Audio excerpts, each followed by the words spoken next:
Chapter 3 Sorceresses.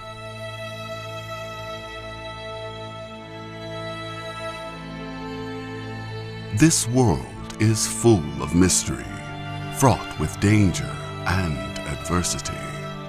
Some thrive in it, but most just suffer. The common folk are those who are usually dealt the short end of the stick in this dog-eat-dog reality. Of course, there's also the opposite end, where the rich and powerful dwell. But even among them, there are exceptional individuals, those who stand out in a crowd, not because of the jewels they wear or the crown resting on their heads. I'm talking about mages, sorcerers, and especially the sorceresses. Ever since Jan Becker first tamed magic 500 years ago, these individuals have been gaining power and influence, carving out a niche for themselves. Humans didn't master the arcane instantly. It took years, and much of it was gained from the elven mages at Loch Muin, where the first sources, child prodigies, and natural conduits for magic were taught its secrets. With power came strife and rivalry. Priests, druids, and even kings felt threatened by the rising power of the sorcerers. Rather than risk hostility, they negotiated, created a compromise. The Novigrad Union was the result, a treaty that established the separation of magic and state and formalized the principles of non-aggression between magic users and the rest of the world. Who knows? Maybe they even respected the treaty for a few years after their signatures dried on the parchment. It definitely didn't stop the mages. Not by a long shot. They have snaked their way into the good graces of kings and nobles. You could hardly come into court and not notice a man or a woman standing on the sidelines, observing, taking notes. They were everywhere power could be had, but some wanted more. Perhaps it's this greed that motivated Vilgefortz and his cronies to betray the northern kingdoms of Tanid during the largest meeting of magic wielders of our time. His betrayal destroyed the community of magic users in the north and the trust that existed between them and the rulers. It came just as Nilfgaard crossed the Uruga River, beginning the Second Northern War.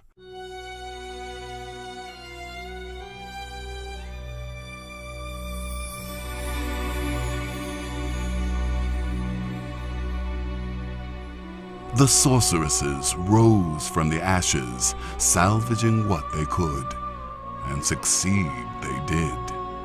Just look at Bredania, its leadership decapitated with the assassination of their king.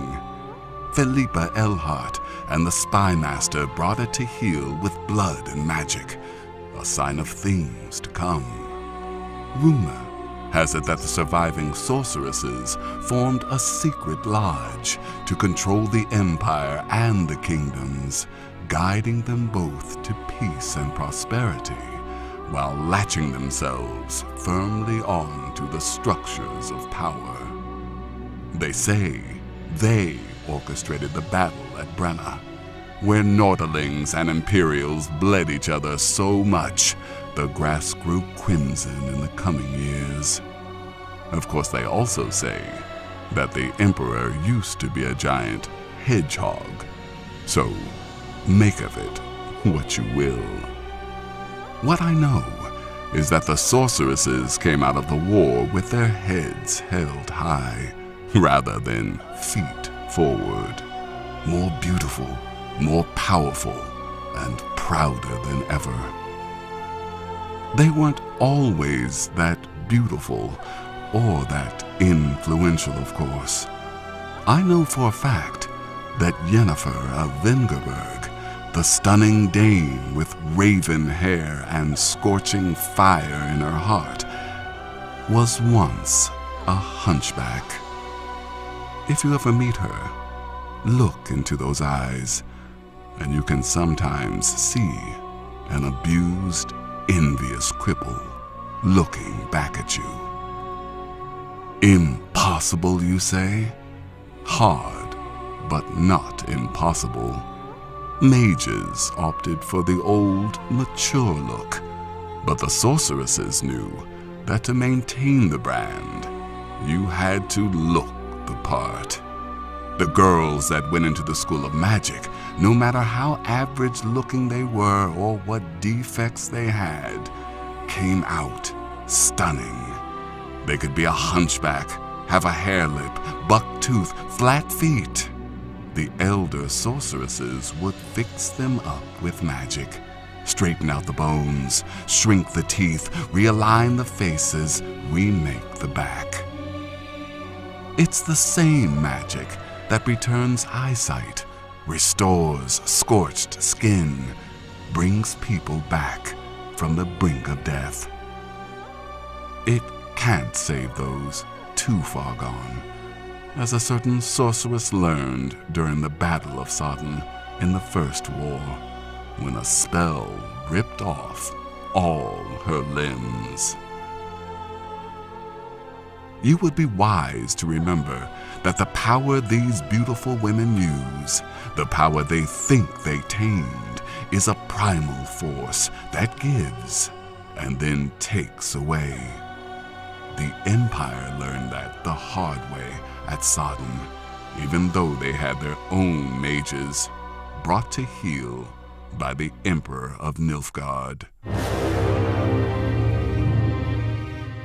The Nordlings too learned it when Kedwin invaded Edirn a few years back, and a sorceress named Sabrina Glevisid annihilated the armies of both kingdoms, allegedly on the orders from the Lodge.